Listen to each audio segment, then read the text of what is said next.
lifelong learning has never been more important. For society, for the economy, for everyone. It means keeping pace in a fast-changing world and seizing the possibilities presented by new technologies. It means bouncing back, changing direction, or even charting a new course, and leading healthier, happier lives. It means connecting with others and ourselves, and gaining the skills we need to succeed. So let's get the nation learning. Because when adults learn, our society and economy thrive.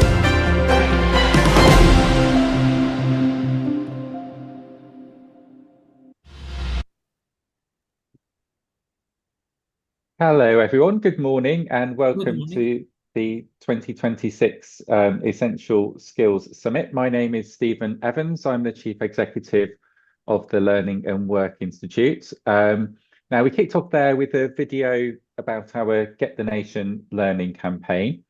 This is a campaign we've been running in one form or another for more than 30 years, and I know many of you in the event today will have nominated people, been nominated, taken part in events and done various things. And the purpose of the campaign is to try and, well, the clue's in the title really, isn't it? Get the Nation Learning. We've gone very Ron Seal with the title, and we're trying to sort of spread the word a bit about lifelong learning, get people involved, get stuff happening locally on the ground in employers, in community groups, in local governments, and other settings as well.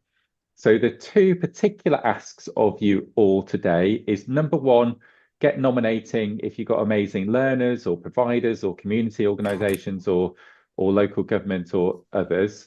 The nominations for this year's awards, which will take place in November, are open until I'm going to say June the 4th, but I'm hoping that, there you go, June the 4th, I had remembered it correctly.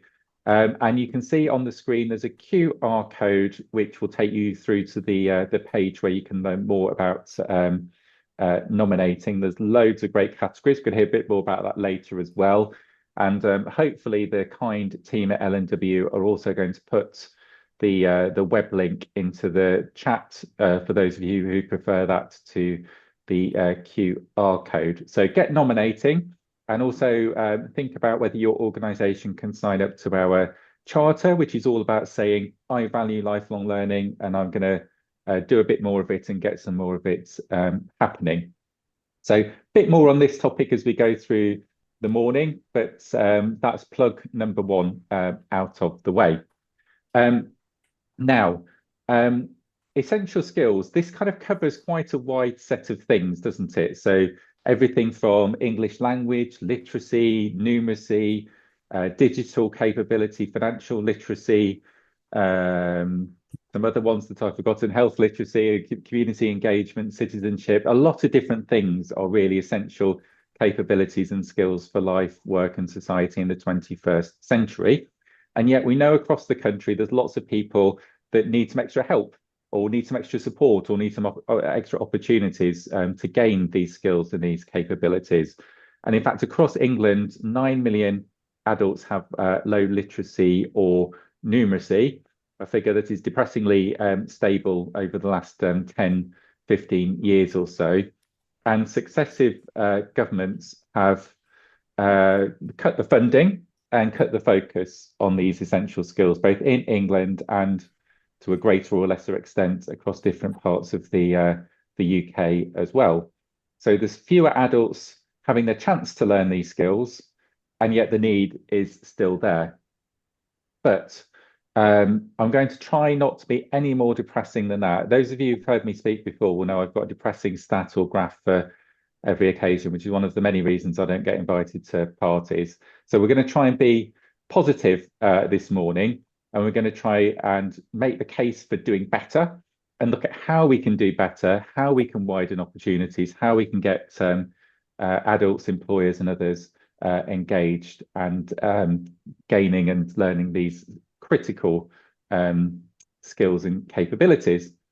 And we've got a great agenda, which hopefully you've had chance to see. Also, some chance for you to ask some questions and get involved as we go along as well. And really, hopefully today is the start, not the end of the process. We want to try and make some progress. We want to work together. We want to showcase the amazing learning that's going on, and we want more of it to be happening. Now, we always try and make sure that the voice of learners is a really key point of events we do on this and other topics besides that as well. So I'm really delighted that we've got some fantastic learners from WM College with us this morning. And we have Najim and Jackie and Mark and Badria. Now, I'm going to ask you a question just about your experiences a little bit, and I'm going to do it in the order that I've just read out. So hopefully this won't come as a big surprise. Now, Najim, if we start with you, yes. Now you're having a bit of a day or two of it because I think you said you had an English exam yesterday and you've got a maths exam later this morning. So hopefully the kind of last minute revision is all. This is perfect last minute revision, perhaps. Last minute revision. That's right. Yes, yes. I mean, tell us a little bit about your experience. Why did you want to sort of go back into learning and education and look at your English and your maths? To tell you the truth, because I come from Kosovo in UK, and I had quite high education in my country, but my English was nil. When I came in this country, I wouldn't be able to speak even one word, only thank you, and maybe to count up to 10. I didn't know any other words. And day after day, year after year, I picked up some words, and I learned some sentences, but still I was not happy enough like to progress in life. Like I had the job, but still I was not happy the job I had. And then I was working, and I went to the job center to ask for additional hours of working, and they recommend me to visit the WM College. And when I ask them, is that college free? They say, yeah, it is free and is very good for adult education, which I had no information before. Then there is one like that. And I went myself to reception. They were very helpful to me. They filled me the form, helped me to fill the form and everything. And they accept me to start last September. So I started last September English and maths courses, which really I am happy with progress I made. In the beginning I was a bit anxious, like how I'm gonna do, my age, even my wife, because I'm married, I've got 2 children. She's saying, in this age, you're gonna go to learn, to study. I said, look, the age, still there is no limit to learn for the age. And as I said, because I came from Kosovo, used to be before communist country. Now I'm comparing the way we learned over there and here. There was completely different. Like a relation between student and the teacher was like big gap. But in this country, especially in WM College, we feel completely different. Relation between students and the teachers are like friends, and we feel good. We don't feel depressed. We don't feel scared like I used to be in country where I'm from the teachers who used to shake, and they had power even to beat you up, to slap you. So here, as I said, from the September, I learned lots of new things. English and maths, the teachers are very good, very punctual, even though I never miss single lesson since I started, which I don't like to miss. I always go early, but the teachers come earlier than me. when I go in the class, the teacher is waiting for us. And as soon as we go in, they greet us, they say hello to us, you know, they make us feel comfortable and make us learn like easy, quick, and in good way. So far so good, I would say. Fabulous. Thank you, Najim. And your English is excellent, so I'm sure you'll have aced yesterday's exam. I Let me I ask you hope let me so, ask you one you more. know, I'm I sure you'll hope be so. great. Let me ask you one more question, and I Yes. will come back to you at the end as well. But one more question for now. What's so you've got your maths exam later this morning. What are you hoping to do when you've completed these two courses? What would you like to go on and do next? To tell you the truth, my plan is if I'm successful to, because you know, maths, I forgot to tell you, I had the one maths exam in February, which I passed, but I started with nil maths. Now the teacher said, "No, you are ready." And in February, I went to the level one functional skills. I passed. Now today I'm having level two. So if I'm successful to pass today and even yesterday English, which even if I'm not, I'll still gonna try to retake it.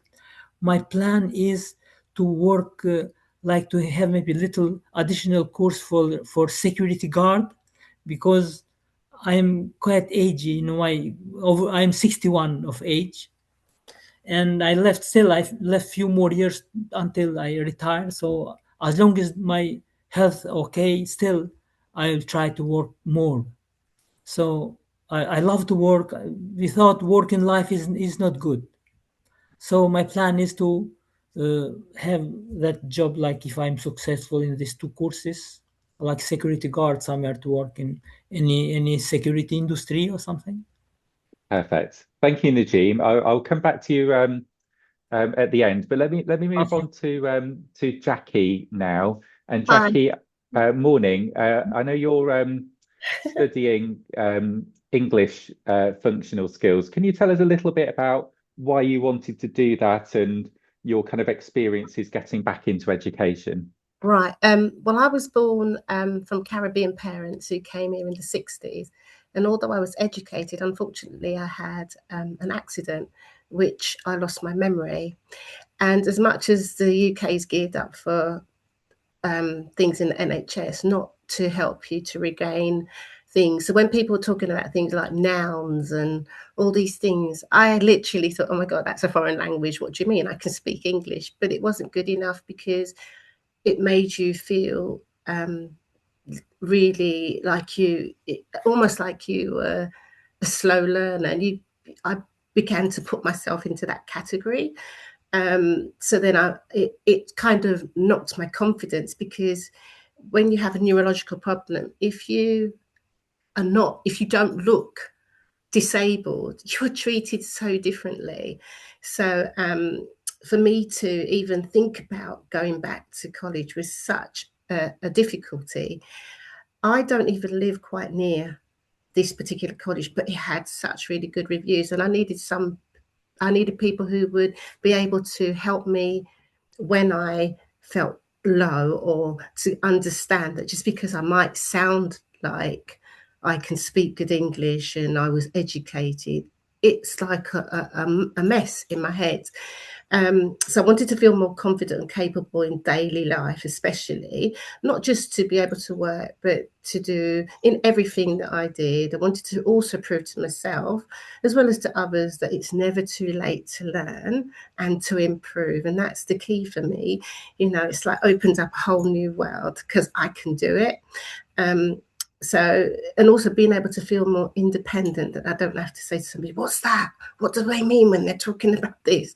You know, so at first I felt quite nervous, and I was really worried that I would be the oldest or even the slowest learner at WM. I also felt a bit embarrassed about what I didn't know and scared of making mistakes. Um, but I know deep down it was the right step for me, and I really did feel determined to give it a go. I've got adult children, and they were so, behind me. So is my husband. During my interview with Asaf and Patricia, namely, I was reassured that there'll always be support whenever I needed it. And that gave me the final push to sign up for both English and maths. And like my colleague before, I've had maths and gosh, and I had English yesterday. So it was one of those things where you initially assume that courses would be for people who have English as a second language, or more for people who have visible disabilities.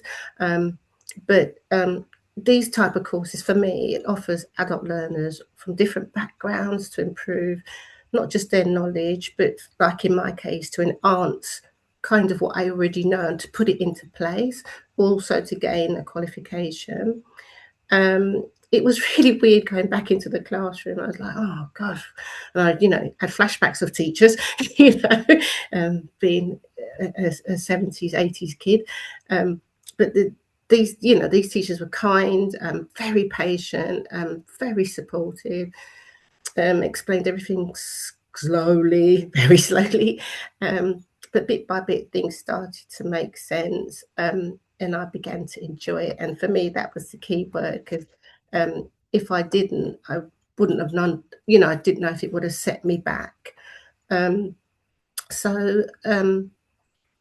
If for me, for someone like me or anyone else, English second language, if you've had an accident, if you're disabled, I would say to anyone that you're not alone. The friends that I've also made on both courses are great. We have such a laugh.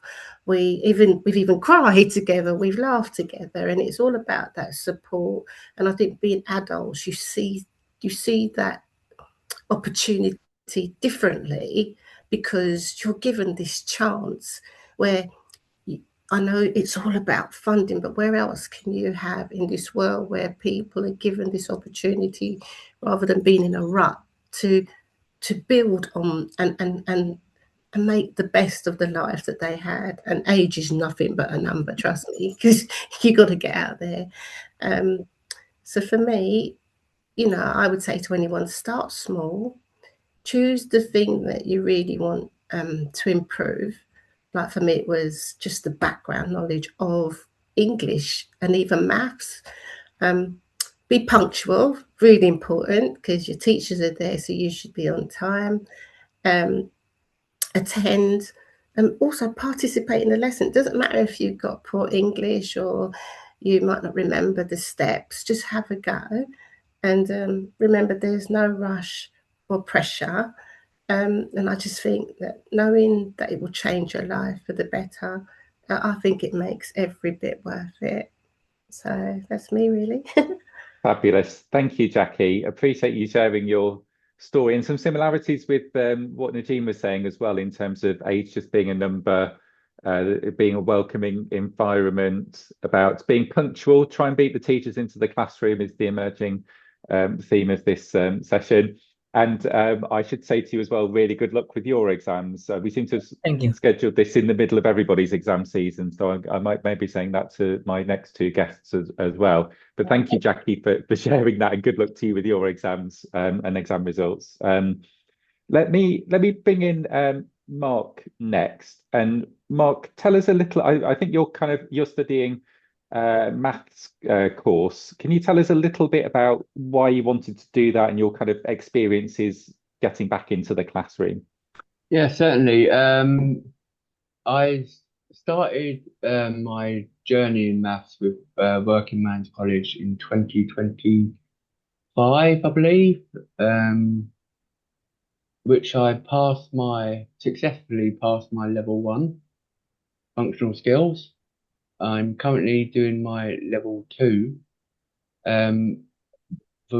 What motivated me to do it was actually speaking to a couple of colleagues of mine, and also part of my job role, I need English and maths to do an apprenticeship at my work at UCLH.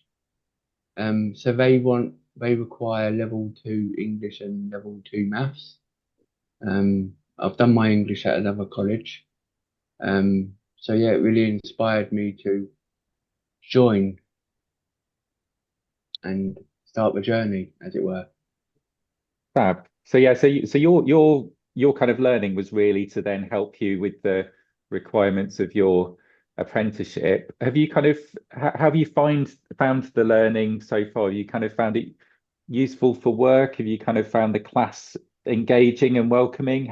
What's your experience been?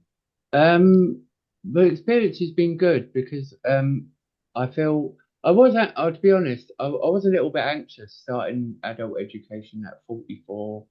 I didn't have a good experience with my school 30 years ago, but I embraced it because having a positive mindset in the college for yourself helps, I think, because there's no intimidation, if that makes sense. It's okay to get a question wrong. And as long as you reach out to the maths team and your colleagues, well, students, if you're stuck on a question, they'll support you with it. So yeah, embrace it with a positive mindset and it will be okay. And I think, am I right in saying that you've also been helping some of the level one learners in your class as well? Yeah. The idea, it's not to be cocky. It was to me, I got the idea from the Victorian values of education back in the day, where you'd have school monitors dotting around the classroom and watching people write their name in sand. And then if they could do that, they went back a class and then write in fountain pen. If they could do that, they, go back to class and they'd support them. And for me, it's not like, oh, I passed my level one in maths. I know it all, which I don't. I just feel that supporting my colleagues with their level one where I can, really helps because it's sort of like lived experience. Yeah. If that makes sense. Yeah, exactly. And I like doing it. Yeah. Yeah, you've been through it yourself, and you kind of also get satisfaction from helping other people as well. So that makes perfect sense. Yeah. Great. Thank you, Mark. And last but by no means least, Badria, I've lost your picture there, but hopefully you're still there. Now, I think I'm right in saying that you were a science teacher before you, I hope I'm allowed to say, before you retired. What led you to go back into adult education as a learner and to go into a maths class? I don't know if you can hear me, Badria, but you're on mute if you can. I think it's, oh, sorry, there we go. Can you hear us okay? Yes. Hi, everyone. Thank you, Stephen. Thank you for inviting me to speak today. My name is Badriya Al-Amin, and I am originally from Sudan. Before coming to the UK, I worked as a teacher for many years and in Sudan and then Libya. I retired more than 15 years ago. And 6 years ago, I moved to the UK to live with my family. When I first arrived in the UK, life is very different for me. In Sudan and Libya, I enjoyed a rich social life. I was active in my community and was always surrounded by people. After moving here, I missed that feeling greatly. I also realized how important English, math, and computer skills are in everyday life. Simple things like reading information, using online service, family members or speaking with confidence can become difficult without these essential skills. In September 2024, my daughter introduced me to WM College. From my first visit, I felt welcome, respected, and comfortable. I decided to join a math class because I wanted to keep my mind active and improve my memory. But very quickly, learning became much more than that. It gave me confidence, joy, and a new sense of purpose. Since joining WM College, I completed Entry 3 Maths with my teacher, Steve, and ESOL for Maths with my teacher, David. Later, I progressed to Functional Skills Level 1 with my teacher, Vinita, and Steve, and ESOL for Maths with my teacher, Rehab. They are patient, caring, and decided and dedicated teacher who always encouraged me. My love for the math began in childhood. I still remember a teacher who made math fun and exciting for me. Because of that teacher, I always worked hard and achieved high marks in math exams. My father owned a restaurant, and because I loved math, I asked if I could help him with the accounts. He trusted me and encouraged me. Every time I finished the work correctly, he rewarded me with little money. Those moments made me feel proud and showed me how useful math can be in daily life. Later, in secondary school, we studied all subjects in English.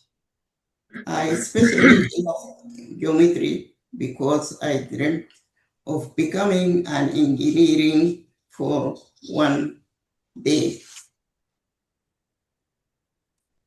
Although I later became a teacher, my love for the learning and math always stayed with me. My husband encouraged me to continue studying math and IT because these skills are now very important to life and work. Technology is part of almost everything we do. Many services are online, and many jobs need digital skills and confidence with numbers. For many adults, especially old learners, this change can feel worrying. Some people feel shy or think they are too old to learn. Understand those feelings because I experienced them myself. At first, I felt nervous about returning to education at my age. I also live with hearing, vision, and different difficulties, as well as some health challenges, but the support I received from WM College changed my thinking completely.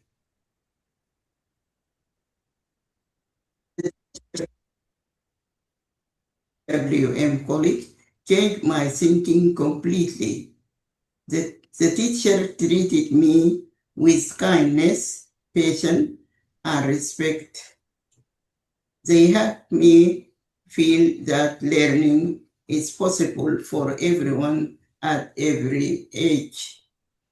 Because of the learning journey, my confidence has grown so much. I became more active, more independent, and more helpful about the future. Learning improved not only my math and English skills, but also my sense of belonging. For me, essential skills are not only about certificates or jobs. They help people live with confidence, support their families, stay connected with others, and continue growing throughout life. My message to other learners is simple. Never be afraid to start. It is never too late to learn. One small step can open a new door in life. And my message to teachers, colleagues, and leaders is please continue supporting adults learning with kindness and encouragement.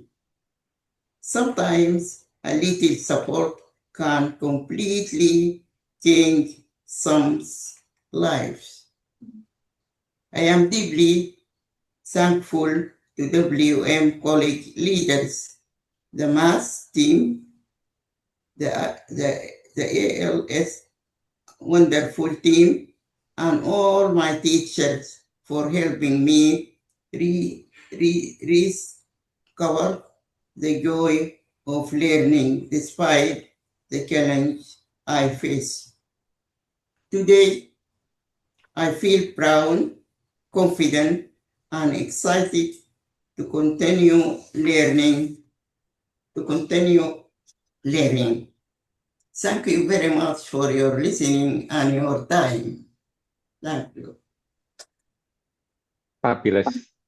Thank you, Yes. Badria, and for sharing your story and your experiences. And I think the phrase about a small step can open a door to a whole world of other opportunities is probably a handy phrase for the rest of today and the rest of life, actually. So thank you for sharing your story and your experiences. We are a little bit over time, so I'm afraid I'm going to have to draw us to a conclusion, to a close. But I'm so grateful to all of you for sharing your experiences, your stories, and the difference that learning has made and is making to all of you. I know that we're not all in the same actual room, otherwise you'd have about 90 people applauding currently, but you'll have to imagine that because they definitely will be. So I want to say thank you to all of you for sharing, and congratulations on all the work and the learning that you've done so far. And best of luck with both the exams you've done, exams you're literally about to do in Najib's case, Thank you. Thank you. but also with your future Thank you. Come on. learning Come as well. Yes, good luck, Najib. You'll be absolutely fine. So Thank you. Thank you for having us.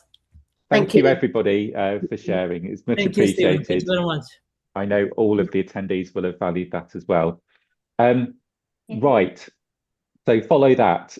So now we're going to have two short presentations followed by a bit of Q&A time at the Thank you, end. Stephen. So thank you, Najim. So yeah, please do But put I'm going your... to have to go. Yeah, you've got to go. Go and do your exam, Najim, please. Thank you. Thank you very much. Thank you. Yeah, if you do have questions, please put them in the Q&A. I can see there's one in there already, which is about the sort of the view, and I don't know if we've chosen that view or not. So I'm hoping our comms team will go in and have a look and respond to that. Now we are a bit over time, so if I could ask our presenters to try and stick to their time and make sure we've got time for Q&A, that would be awesome. As you get closer to your time, you will get a set of increasingly frantic messages from our comms team. So let's avoid them doing that. So first up, if I can ask Isabel Hunter, who's the Chief Executive of Libraries Connected, the floor is yours. Great, thank you. Wow, follow that indeed. What amazing testimonies. I think they really showed the difference lifelong learning can make, that growth in confidence, but also the enjoyment and that sense of community and purpose that people find once they've taken that really brave first step. That's really inspiring. I think that's why we're all here now, to make that, to think about how we make that difference in people's lives, that amazing difference. So I'm Isabel, I'm the Chief Executive of Libraries Connected, and we're the membership body for public libraries across the whole country. And of course, public libraries have been in the learning business since 1850, when the first public libraries were set up. So that's 176 years. And they've grown from a very few, mainly in the new urban centres, to we've now got over 3,000 libraries across the country. And in England, 80% of the population is within a 30-minute walk of a library. So a really, really important network. But I'm going to move on from the stats now and start with a little story about a learner in a library. So this was an elderly lady who sadly was widowed, and her husband had done all the online banking, paid all the bills and managed all the emails. So after he died, she said she felt at a total loss. And she was talking about this to someone in the library, and they encouraged her to join the library's digital support group. And the group helped her through all the basics, getting set up with email, navigating the utility bill websites, getting confident and feeling safe with online banking. And her confidence really grew. And then one day she got a dreaded tax bill. We all hate that brown envelope, don't we? She got a dreaded tax bill. I thought, that's not right. They're charging me too much. And because of her her new digital skills, she then had the confidence to challenge that. So she challenged it by email, and she also had the confidence to scan and upload all the evidence that she needed. And the great news is she actually got a tax rebate. So I think and she went on from that to then volunteer with the group to help others learn skills. So I think very much like Mark, feeling that surge of confidence and excitement about learning and wanting to share that with others. And for me, that's what adult learning is all about, the way that it changes people's lives, builds that confidence, and then it's so infectious, isn't it? People then want to build that community of other learners and help others. And of course, essential skills are becoming even more important. And the shocking figure that I'm sure many of you know is that 9 million adults don't have essential literacy, numeracy, digital skills, or essential level of English language. And these skills are essential, because without them, it's very difficult to access services, to apply for work, to deal with digital systems. You can't book a GP appointment, for example. You can't apply for a job. Or if you don't have digital skills, you can't necessarily keep in touch with friends and family. So these are skills that are really essential to people's lives and also underpin confidence and people's ability to feel part of society and part of communities, and to make decisions and engage with the world around them. And as the world becomes increasingly digital and digital stuff becomes more complex and new technologies like AI become part of everyday life, the consequence of not having essential skills becomes even more serious. And I think one of the challenges for the learning sector is that people don't always start by thinking, oh, I must do a course. And I think we've heard that this morning from listening to Najim, Jackie, Mark, and Badria, how daunting it can seem to make that first big step to enroll for a course. So that's why I think libraries are a really important part of the learning ecosystem. Because often people come into libraries and they're not coming in saying, oh, I need to do some learning about X. They're coming in with a real life problem and looking for help. And that's the hook. That's the important first step. So people might be coming in because they don't know how to navigate a website or fill in a form, or they can't read something. So that's the moment when the library can help them with that and then hook them in to going on that learning journey. And libraries, that people feel that libraries are very trusted spaces. There's a survey that Ipsos Mori runs that looks at the public trust in different institutions. And libraries were librarians, the third most trusted profession after airline pilots and nurses. So two other people who literally have your life in their hands, and then libraries third with something like 93% of people trust them. And that's so important when we come to learning, and people trusting, putting their faith in the library to help them and to support them, and not to judge them or make them feel belittled. I think there's also something important about how learning happens within the library settings. So it's often as a group activity and linked to community activities. It might be things like a library conversation group or a digital support group, or a group that's set up around shared interests like knitting or local networks. And I think that came across really strongly in listening to Badria, how she really enjoyed being part of, and Mark, how they both really enjoyed being part of that community of learners. It wasn't just about them sitting at home and poring through a book. It was about meeting others and having that social experience. And we also know from observation in libraries that when learning's rooted within communities and within these groups, it's more likely to be sustained. People feel a sense of ownership and relevance, and really importantly, they feel a sense of enjoyment. And we sometimes forget how important enjoyment is to drive people's motivation. So, for example, in Walthamstow Libraries in East London, they run regular conversation clubs. It's a very informal place for people to drop in, have a cup of tea and a biscuit and practice English. And it's often people in quite difficult circumstances. They may be migrants or refugees or people seeking asylum, but they can come to the library and feel welcomed and belong to this group. And it gives them greater confidence in navigating everyday life, because often the conversation also talks through practical problems like, how do you sign up with a GP? How do you register your child for school? What does this letter about a hospital appointment mean? And Walthamstow Library has found that many go on from these informal chat sessions to start rolling on informal ESOL courses, and then whoosh, they're off on their learning journey. Libraries are really important because they don't only deliver learning support directly with their own staff, but they also work very closely with adult education providers and other agencies who make use of library space and resources and networks. So in Windsor and Maidenhead, the local job centre chose libraries as a base for a new employment support programme to attract young people who weren't in education, employment or training. So the job centre used the library space, but they also funded some additional staff to work in the libraries and brought in other partners such as the National Careers Service to provide CV support, interview preparation and so on.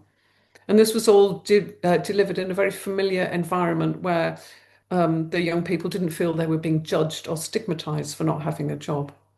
The initiative was really successful and supported hundreds of people, and substantial numbers of these young people then did move into education, training and employment. So a real, what a massive change to people's lives, young people's lives. And that way that libraries can work as trusted bridges between informal support, formal learning and work, that role of libraries as bridges and connectors, I think, is really important. Another important feature about libraries, they don't just provide an individual or one-off intervention, come along and do this course and then bye. They support progression, and they can be there at all the different steps in a learner's journey. So, for example, in Norfolk Libraries, they've structured a reading pathway.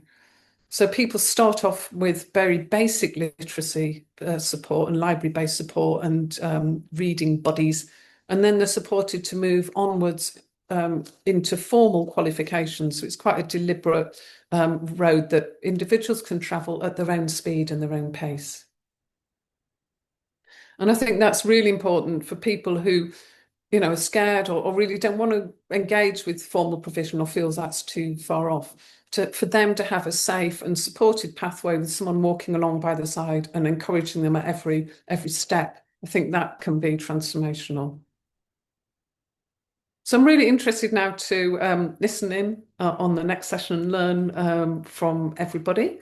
And I think the 3 points that it'd be great if everyone keeps in mind. So essential skills, as we all know, are essential to participation in work, in services, community life, and how rewarding it is to see someone take the first steps and to celebrate opportunity and confidence opening up before them. I'm just listening to Najim, Jackie, Mark and Badria. That's honestly made my day. I'm going to take take some of that with me for the rest of the day to inspire me forward. Secondly, the way support's delivered matters. Learning can't be foisted on people. People need to be motivated and driven from inside and feel that learning is relevant to them and, as I said earlier, that it's enjoyable and rewarding. And third, libraries are a really practical part of the solution and part of the learning ecosystem. They provide local access, trusted spaces, routes into learning, and can be the glue that holds different partnerships together. So if we want to make progress on essential skills, we shouldn't just look at provision, but also at how people engage with that provision. And libraries are a really important part of that picture. Great, thank you. Fabulous. Thank you, Isabel. I think I completely agree. Libraries are a really important part of that social infrastructure, even if not everyone will get a tax refund if you go to a library. We should probably say, if anyone's getting too excited, but they're kind of a great part of that social infrastructure for all the reasons that you said, and to hook people in as different places to learn, as trusted places as well. So we're very interested to hear everybody's perspectives, and please do put your questions for this session into the Q&A, and we'll get through as many as we can. But first, I'm going to go across to our next speaker, Professor Ute Papen, who apologies if I've completely mangled the pronunciation there, which I may well have done. Don't worry at all. Don't worry at all about it. Thank you. Well, you're a Professor of Literacy Studies at Lancaster University, so kind of very interested to hear your perspective. Over to you. Great, thank you. Do I need to control my slides, or will you move them for me? I think if you ask the team, that they'll move them on, I think, unless they shout now.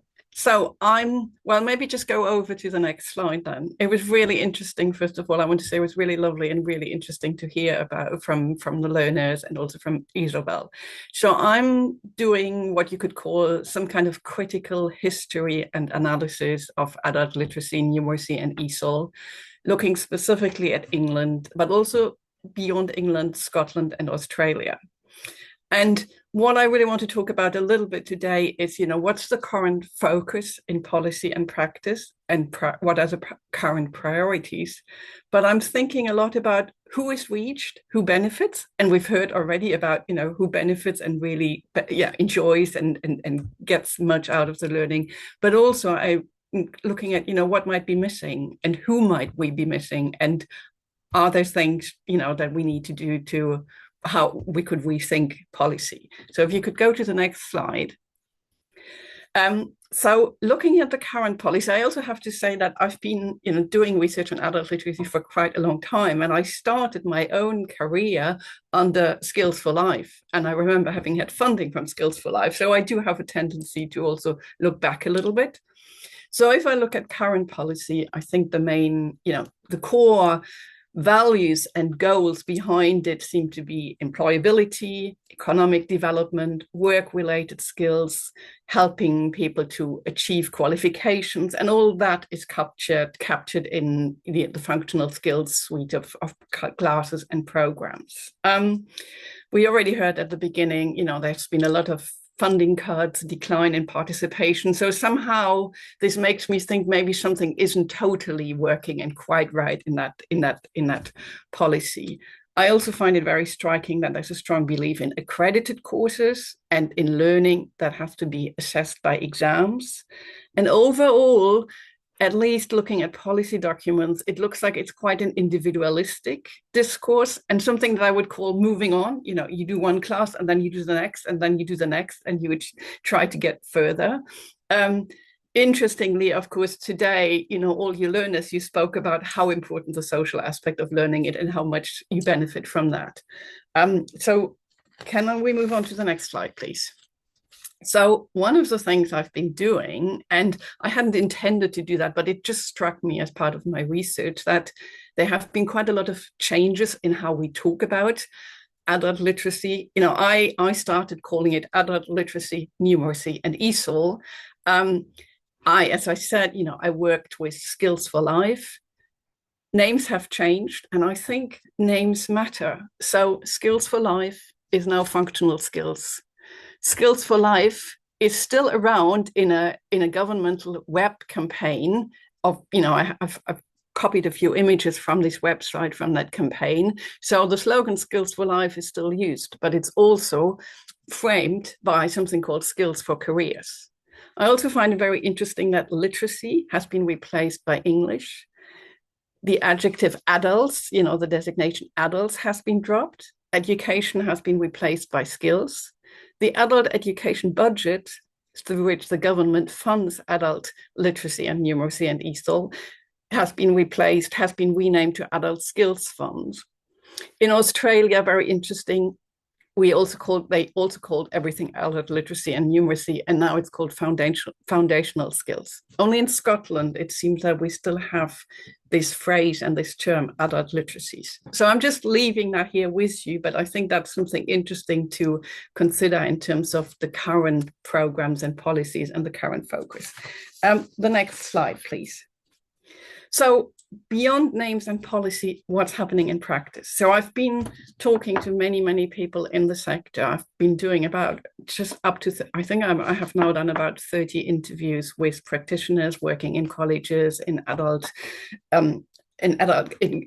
council, in local council, adult provision, for charities. I've interviewed researchers, policy researchers. So one of the things that I found specifically talking to practitioners, be they teachers or curriculum managers or program managers, is that from what they can tell, the work focus that is embedded in, or is noticeable in the policy, does actually match many students' motivation and goals. So if sometimes I feel I may come across as thinking, well, Skills for Life maybe was better and broader than Skills for Work, it is undeniable that the focus on work and allowing adults to return to education, to seek qualifications that can help them to find a job or find a better job or move on in their career, that this matches many students' motivation and goals.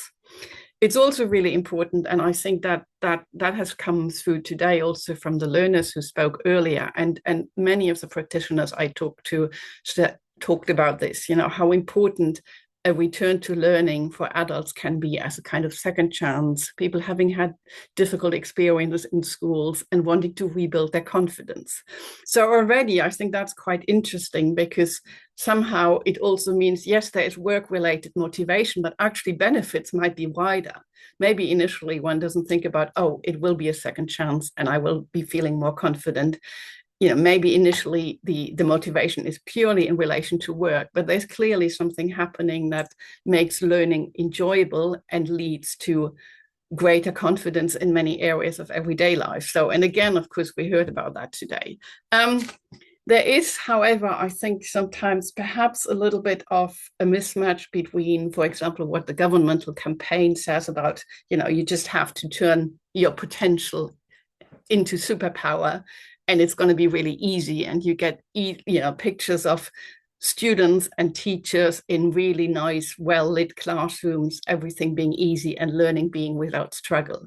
I think there's probably a slight mismatch between that and the experience that learners and teachers have. And one thing that teachers shared with me, and that again matches, and it was really interesting therefore for me to hear, it matches what the students earlier this morning said. Teachers give a great deal of support to learners. And I guess to some extent, they love doing that and they're very committed, but it's also something that it's needed. So I realize I need to keep going. So I have other questions. For example, is the exam focus right? Is it, do we need more community-based venues? Could we go over to the next one, please? So I could say a lot more about what might be missing and who is perhaps not reached. So practitioners were talking to me quite a lot about that. They felt sometimes that they were picking the low-hanging fruit, that, there were students, learners needing help with phonics, with really needing one-to-one support, which they couldn't cover in the functional skills classes. Some practitioners were talking about older learners and who weren't really interested in work-related content and who didn't really think about employment, but who really wanted support with everyday literacy and numeracy practices. And Isabel has, of course, talked about these things. I also wonder if the separation between the literacy, so which is now functional skills English, and the digital skills, if that is necessarily matching how we read and write these days, where so much is online. So let me just allow me a final sentence. If you can move to the next slide, please. So let's go over this and then go to the final slide.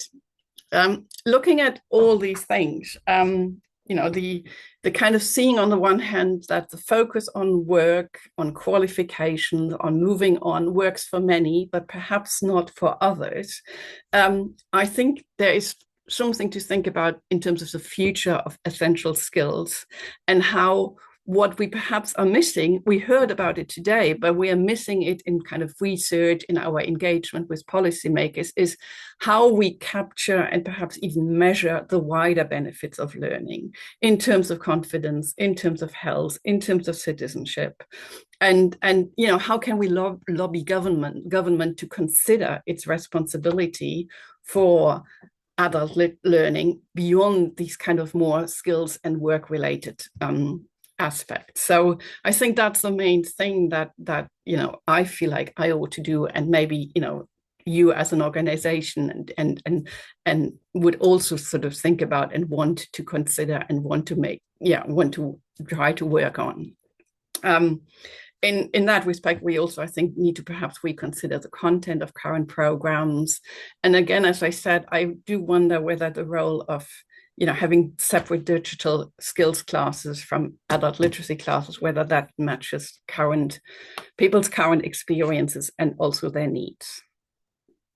Fabulous. Thank you very much. I mean, the point about language is really important. The point on measuring the wider benefits of learning, by the way, we do have a funding proposal currently we're seeking funding for. So if anyone would like to stump up a bit of money, see me after.